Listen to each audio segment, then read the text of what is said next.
아십니까?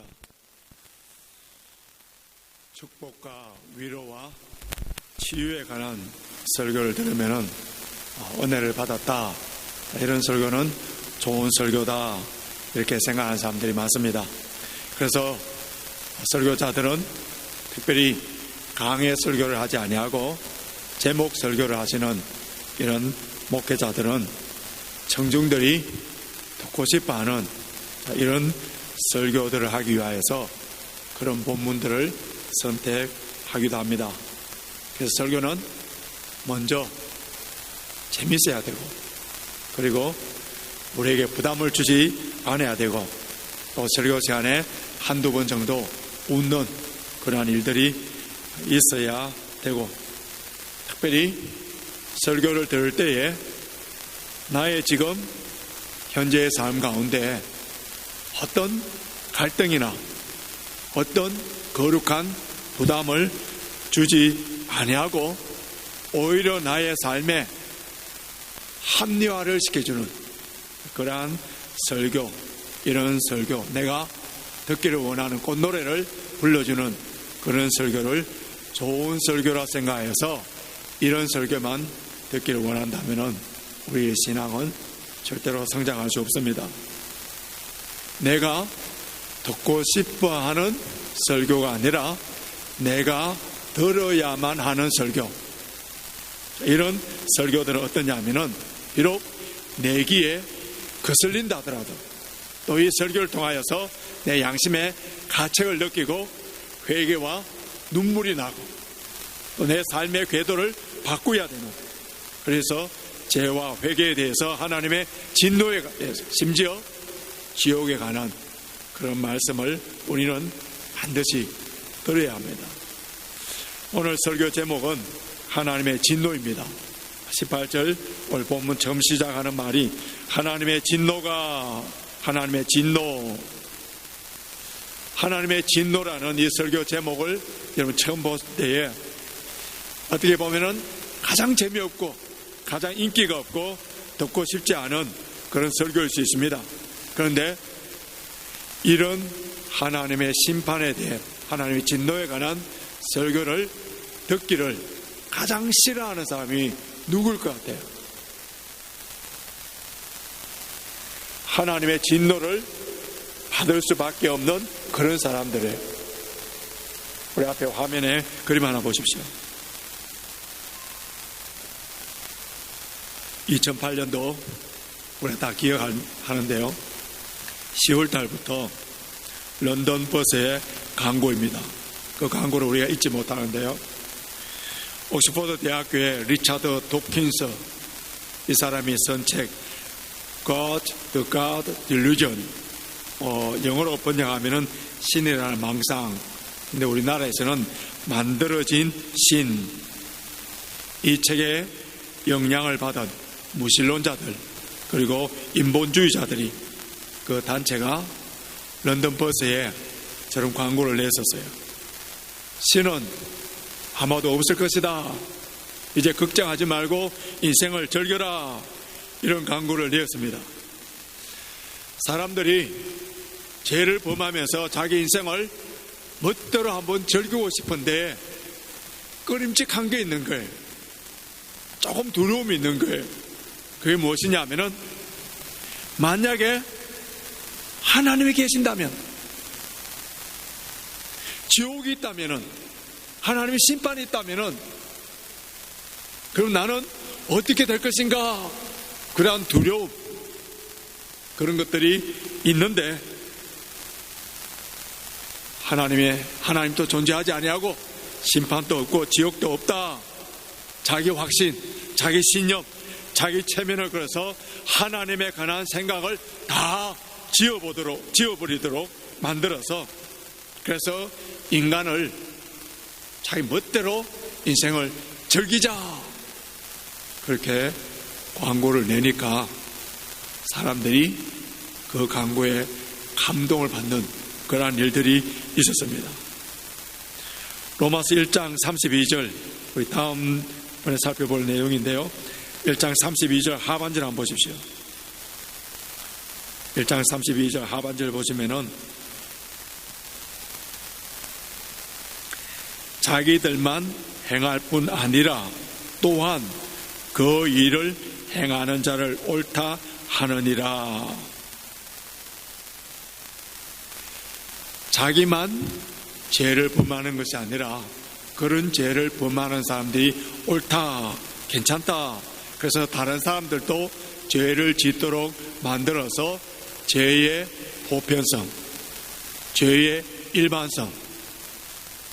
자기 혼자만 죄를 지으면은 두렵고, 그런데 모두가 함께 다 죄를 짓게 되면은 그 죄를 범하는 데에서 용기가, 두려움이 없어지고 담대함을 나타납니다.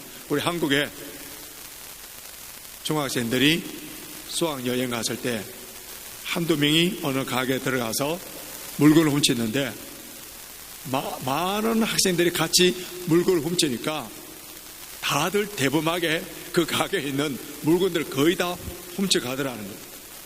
이게 바로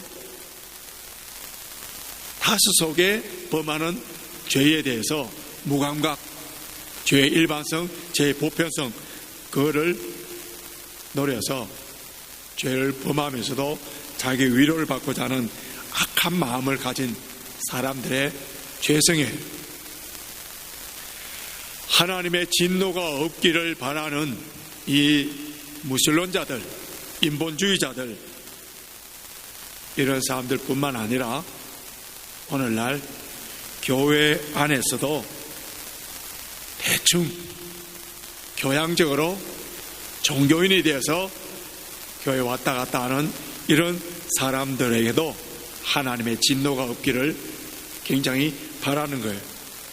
신앙의 회색지대에 서서 한 발은 세상의 쾌락에, 한 발은 교회의 즐거움을, 그래서 왔다 갔다 신앙생활하는 이런 사람들은 사랑과 긍휼이 많으신 하나님께서 내 모습 이대로 다 이해해 주시고 나의 모든 죄악은 다 눈감아 주시고, 그래서 세상과 타협하여서 자기 합리화와 변명이 가득한 이런 사람들에게는 하나님의 진노라는 이 말을 가장 싫어합니다. 특별히 자유주의 신학, 번영 신학, 그리고 긍정적인 사고방식에 물들어진 이런 신학에서는 하나님의 진노라는 이 말을 부정해버리거나 아니면 약화시키는 거예요. 그래서 이렇게 주장합니다. 하나님은 사랑의 하나님이신데 사랑의 하나님에게 하나님의 진노라는 말은 이거는 어울리지 않는다는 거예요. 그래서 그들은 어디까지 가느냐 하면은 하나님의 진노만을 거절하는 것이 아니라 지옥까지도 거부해버립니다. 그래서 진노니 지옥이니 이런 말들은 오늘 우리들에게 불편함을 준다. 그래서 이런 말은 교회에서 설교 시간에 사용하지 않는 것이 좋다고 이렇게 가르칩니다. 그러나 무신론자들이 광고를 내고 자유주의 신학자들이 언급하기를 싫어하는 하나님의 진노라는 이 말씀은 하나님의 구원과 하나님의 복음과 밀접하게 연결되어 있기 때문에 이 구원과 복음을 다룰 때에 반드시 하나님의 진노도 함께 다루어야 되는 거예요. 로마서를 보면은 하나님의 진노라는 말이 10번 나오는데요. 여러분, 로마서 핵심이 뭡니까? 한마디로 주면 이신칭이, 즉 믿음으로 구원받는 것인데 믿는 자들에게 하나님께서 어렵다고 선포를 해 주셨습니다. 그런데 복음을 믿지 않는 자들에게는 하나님의 진노를 받아서 하나님의 심판을 받게 되기 때문에 구원과 심판은 뗄 수 없는 그런 관계예요. 오늘 본문 앞절 우리 수련회에서 주일 낮에 살펴보았던 로마서 1장 16절 17절 보면은 복음이라는 말이 나옵니다. 복음. 이 복음이 뭐라고요? 하나님의 능력, 하나님의 의. 왜 우리 인간들이 복음으로 말미암아 구원을 받을 수밖에 없는 존재냐 하면요, 아담의 원죄로 모든 인류들이 다 하나님의 진노 아래 놓인 진노의 자녀였었어요. 영원히 지옥 갈 수밖에 없는 그런 존재입니다. 우리 스스로 구원받을 수 있는 그런 존재들이 아니에요. 오직 하나님의 은혜로만이 구원받을 수 있는 이 사실을 우리가 깨닫게 될 때에 진노받을 수밖에 없는 우리 존재를 오직 하나님의 은혜로 구원받게 된 이 사실을 깨닫게 될 때에 우리는 하나님을 찬양하게 되고 예배하는 자가 되고 봉사와 섬김을 통하여서도 감사하면서 주의 일을 할 수 있는 거예요. 그런데 우리 일상적인 삶 가운데서 진노라는 말은 좋지 않는 뉘앙스로 사용되기 때문에 하나님께는 잘 어울리지 않는 용어처럼 생각합니다. 어떤 사람이 진노했다, 대노했다 할 때 우리의 떠오르는 그 이미지가 어떻습니까? 이성을 잃어버리고 감성이 폭발되어서 그래서 고함을 치고 물건을 던지고 폭력을 쓰는 그런 모습을 우리가 연상하게 됩니다. 이거는 우리 인간들이 죄성으로 타락된 우리 인간들에게 나타나는 절제력을 잃어버리고 반이성적인 그런 동물적인 본능에서 나타나는 현상이라고 할 수 있습니다. 그런데 하나님의 진노는 우리 인간의 진노와는 달라요. 하나님의 진노는 하나님의 공의와 거룩한 성품에서 나온 거예요. 하나님께서는 죄에 대해서 좀도 용납하지 못하시는 분입니다. 하박국 1장 13절 보면은 주께서는 눈이 정결하심으로 악을 참아보지 못하시며, 하나님의 거룩한 성품 그 자체가 죄의 악을 미워할 수밖에 없는 거예요. 여러분, 빛과 어둠이 어떻게 조화를 이룰 수 있습니까? 거짓과 참이 어떻게 함께 있을 수가 있어요? 하나님 앞에는 그 죄를 그대로 묵과해서 넘어갈 수 없다는 겁니다. 하나님께서 죄에 대해서 얼마나 미워하시는지 그것을 보여주는 것이 바로 하나님의 진노예요. 하나님의 진노. 그러면 하나님께서 진노를 하시는데 어떤 죄에 대해서 진노를 하시는지 그 말씀이 18절에 기록되어 있습니다. 18절 보십시오.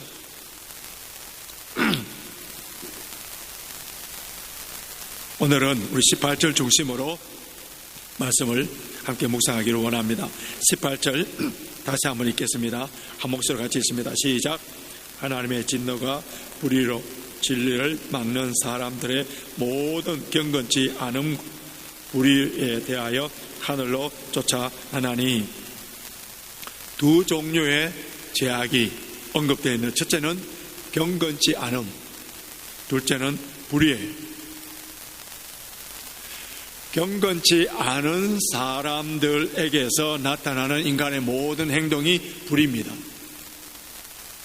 경건치 않음이라는 이 말은 하나님과의 관계에서 지은 죄라면은, 우리는 사람과들의 관계 속에서 짓는 그런 죄라 할 수 있습니다. 여러분, 경건이라는 이 말은 하나님을 경외하고 하나님을 사랑하는 그 마음이에요. 그렇기 때문에 경건하지 않다 하는 이 말은 그 마음에 하나님 두기를 싫어하는 거예요. 그 마음에 하나님이 전혀 없는 거예요. 그래서 영어는 이 불경건을 뭐라고 했느냐 하면은 ungodliness, 하나님을 두려워하지 않는다는 거예요. 이 불경건한 죄가 구체적으로 무엇인지 21절에 나와 있죠. 자, 21절 제가 읽어드리겠습니다. 하나님을 알되 하나님으로 영화롭게도 아니하며 감사치도 아니하고 오히려 그 생각이 허망하여지며 미련한 마음이 어두워졌나니, 하나님께서는 분명히 하나님 알만한 일반 계시를 통하여서 하나님을 알만한 그런 것들을 주셨음에도 불구하고 그 마음에 하나님 모시기를 거절하고 하나님 자리에 올라갈 그곳에 다른 것들을 올려놓고 섬기는, 경배하는 이런 것을 말하고 있습니다.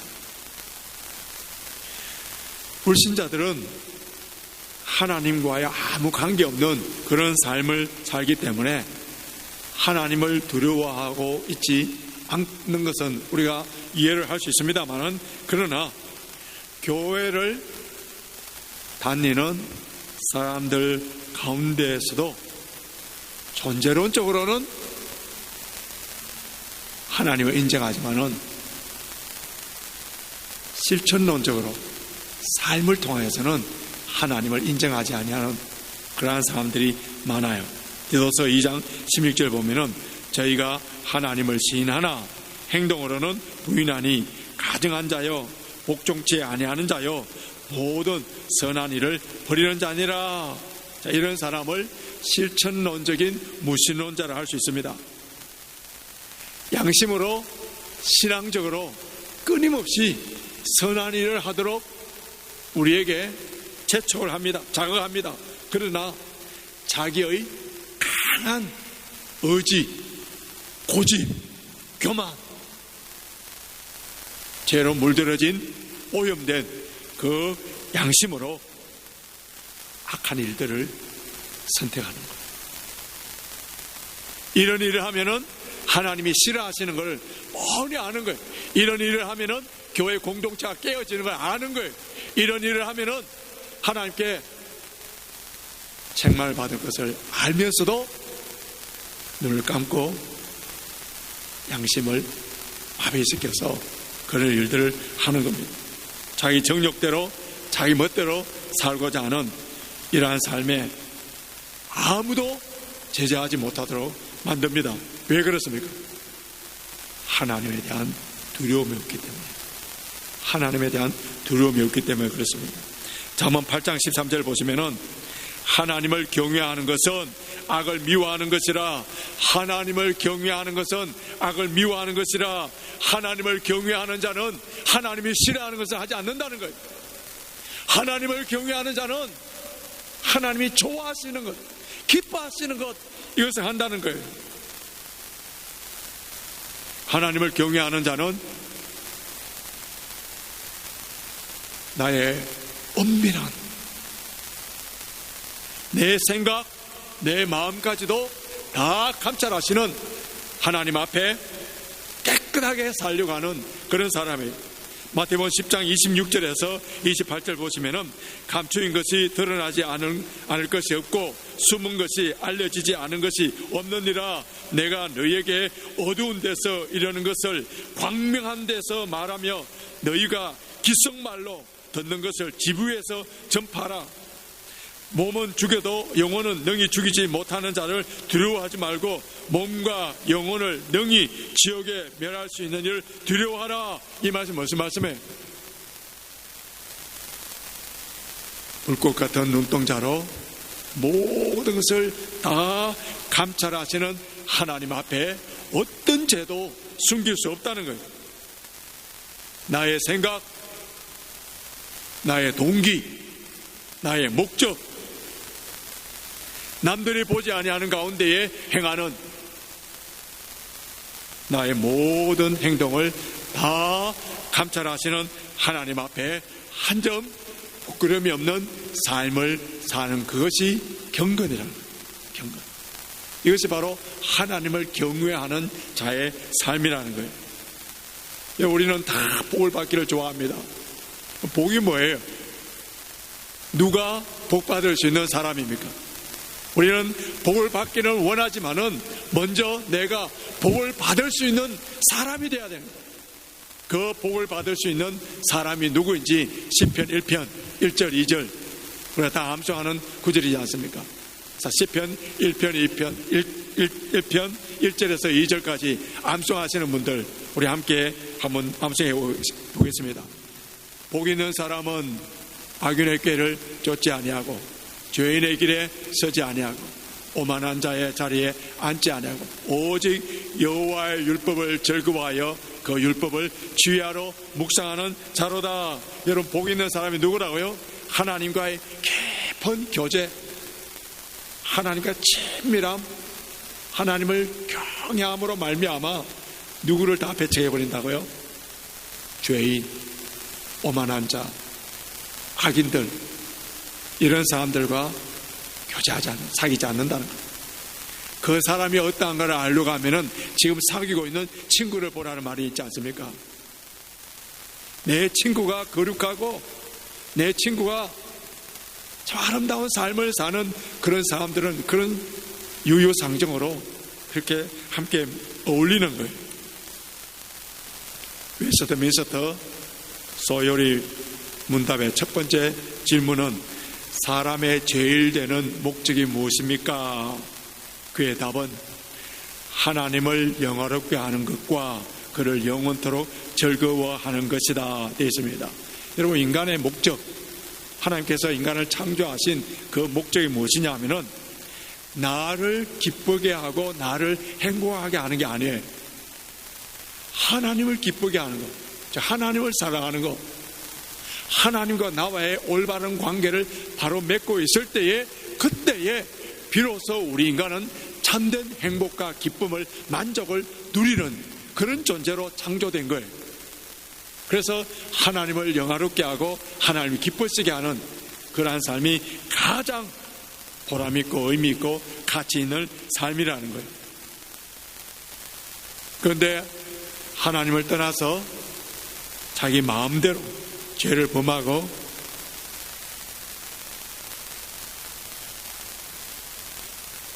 불경건하게 엄밀한 가운데 죄를 범하는 이러한 사람들에게 하나님께서 진노하시는데, 그 진노가 어디서 임하는지 다시 우리 18절 보십시오. 하나님의 진노가 불의로 진리를 막는 사람들의 모든 경건치 않음과 불의에 대하여 하늘로 쫓아 나타나나니. 하나님의 진노가 어디서 온다고요? 하늘로서부터 나타난다는데, 여기서 하늘로부터 나타난다는 이 말은 헬라어로 보면은 현재 시제로 되어 있습니다. 이 말씀은요, 지금 또 계속해서 죄가 있는 곳에 하나님의 진노가 나타나고 있다는 거예요. 다르게 표현하자면은 하나님은 날마다 진노하시는 분이라는 거예요. 시편 7편 11절 보면은 하나님은 어우러우신 재판장이시며 매일 분노하시는 하나님이시로다. 매일 분노하시는 하나님이시로다. 여기서 우리는 한 가지 질문이 생깁니다. 하나님이 매일 진노하시는 분이라면은 세상에 지금 얼마나 악한 사람들이 많아요. 그 악한 사람들 아무 일 없이 잘 살고 있는,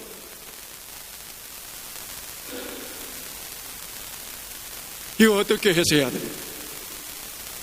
현재 우크라이나를 침공하여서 수많은 사람들을 살상하고 있는 러시아 대통령 푸틴,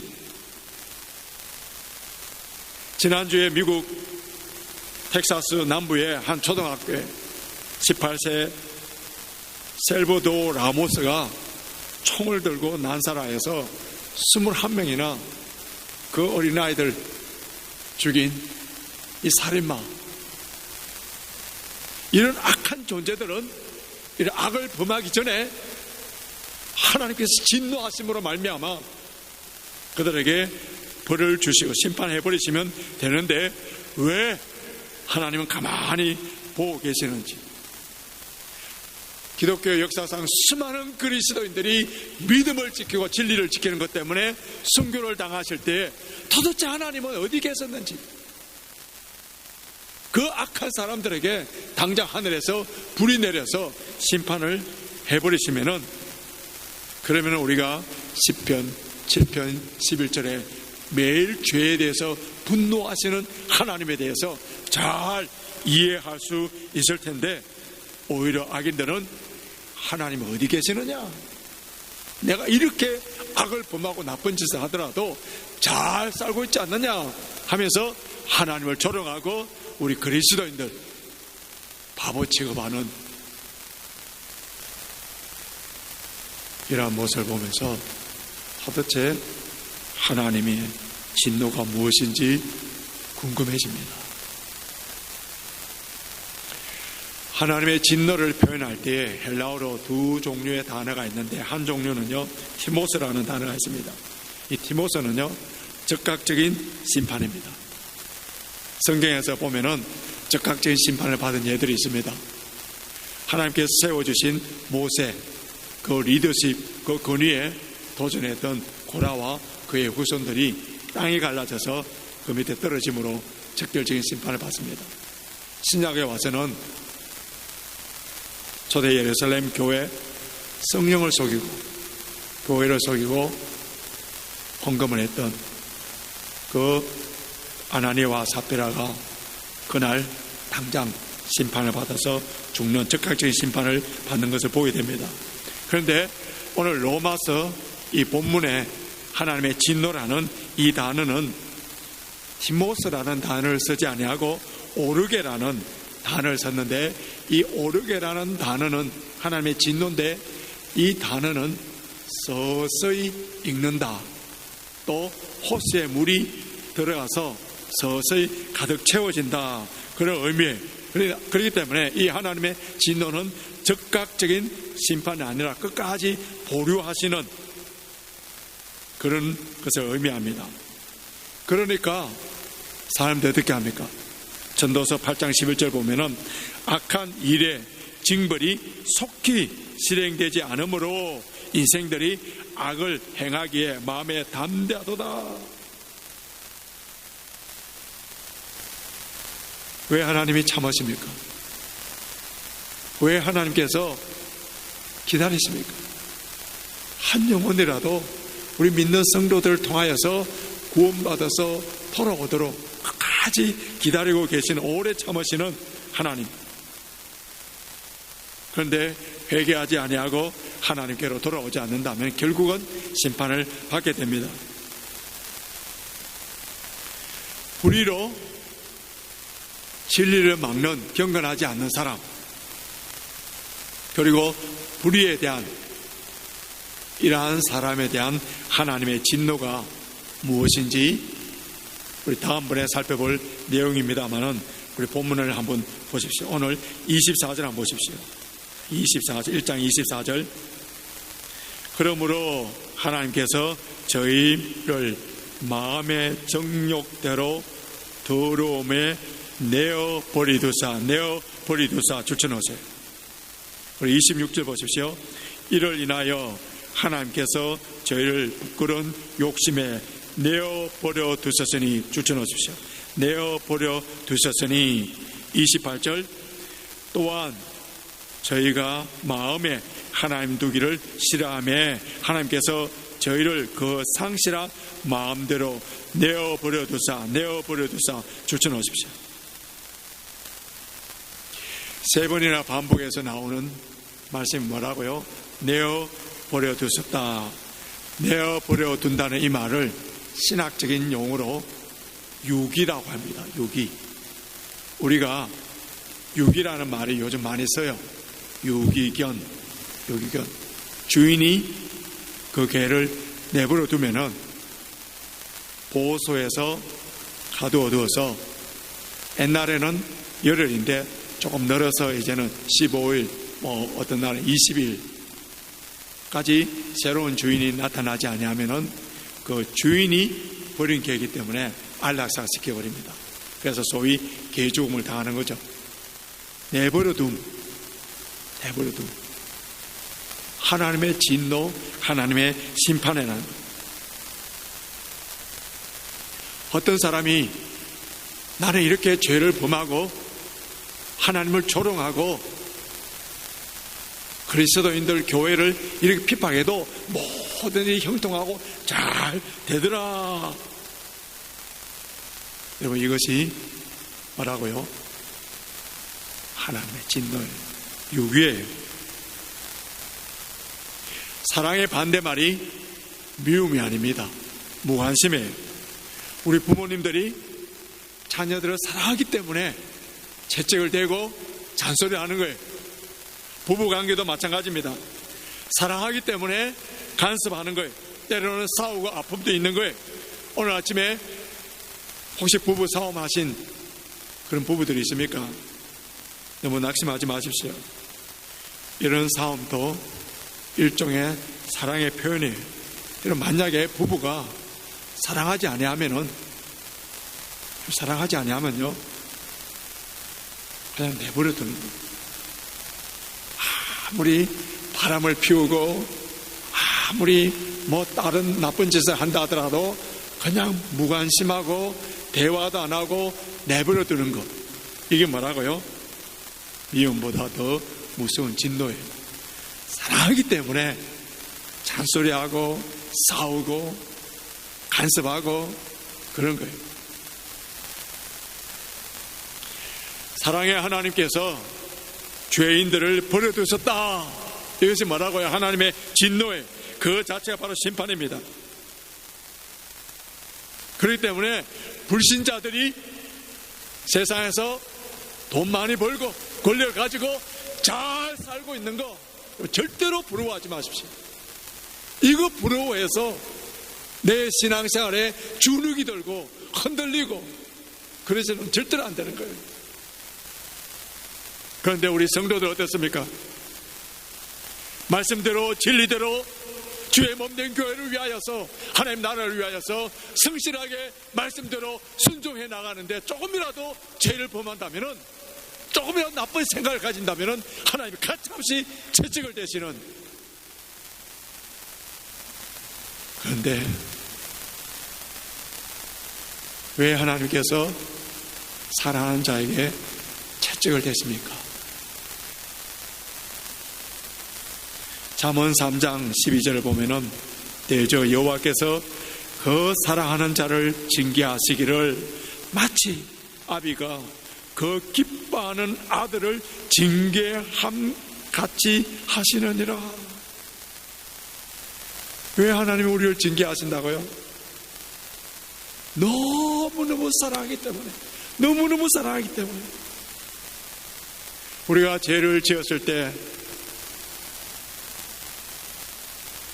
하나님께 징계를 받으면 기뻐하고 절구하십시오. 왜냐하면 나는 유기당한, 버림당한, 구원받지 못한 진노의 자녀가 아니라 하나님의 사랑받는 자녀라는 표시이며, 뿐만 아니라 하나님께서 기뻐하시는 자녀이고, 사랑하는 자녀에게 징계를 하시고 그 징계를 통하여서 정금 같은 믿음을 주시고 우리를 연단시켜서 하나님 주시는 그 복을 받을 수 있도록, 복을 담을 수 있는 그릇을 만드시기 위함이라는 거예요.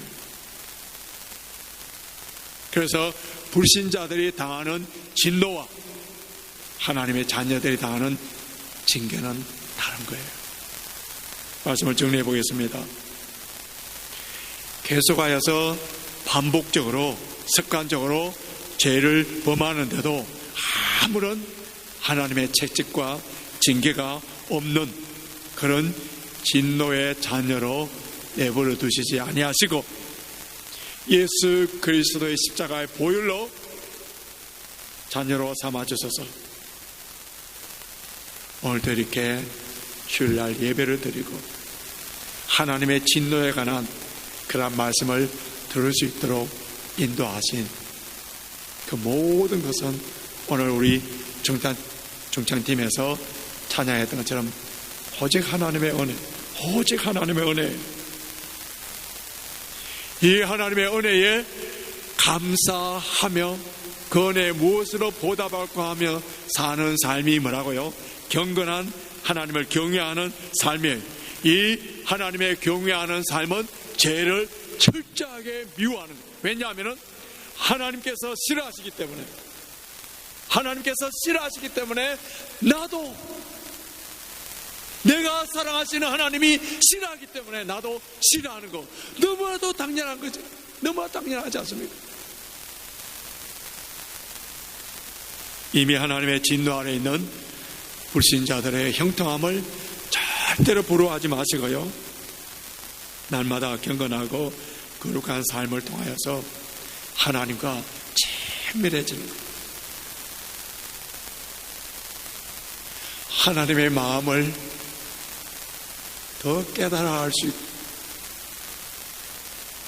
하나님이 기뻐하는 건 내가 기뻐하고 하나님의 눈물이 나의 눈물이 되어서 하나님과 점점 하나가 되는 것, 이보다 더 좋은 복이 어디 있습니까? 오늘 성찬식을 합니다. 예수 그리스도의 죽으심과 부활을 기념하며 기억하면서 떡을 먹고 잔을 마실 때 우리는 하나님의 은혜와 긍휼에 대해서 감사를 해야 됩니다.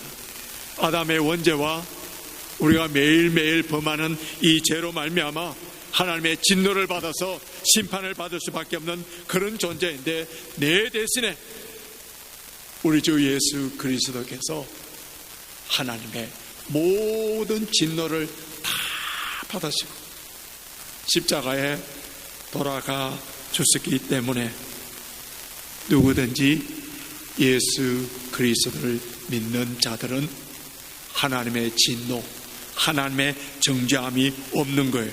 영원히 지옥 가는 하나님의 진노가 없습니다.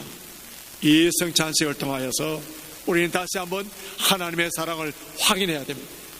하나님께서 이 십자가의 능력으로 말미암아 우리를 구원하여 주시고 진노의 자녀에서 하나님의 은혜의 자녀로 새롭게 만들어 주셔서, 비록 우리가 죄를 범하여서 하나님의 채찍은 맞을지언정 영원히 지옥에 떨어지는 심판을 받는 진노의 자녀가 아니라 하나님의 은혜의 자녀로 만들어 주신 이 은혜의 감사함으로 말미암아 하나님을 경외하고 말씀에 순종함으로 말미암아 하나님의 자녀로서 누릴 수 있는 이 축복, 이 기쁨, 이 감사, 평안과 기쁨이 날마다 넘쳐나며 날마다 찬양이 넘쳐나는 하나님의 자녀로 사는 이 복이 얼마나 큰 복입니까? 얼마나 큰 복입니까? 이 복을 받은 자답게 찬양하며 승리하시는 저와 여러분이 되시길 주님의 이름으로 축원합니다.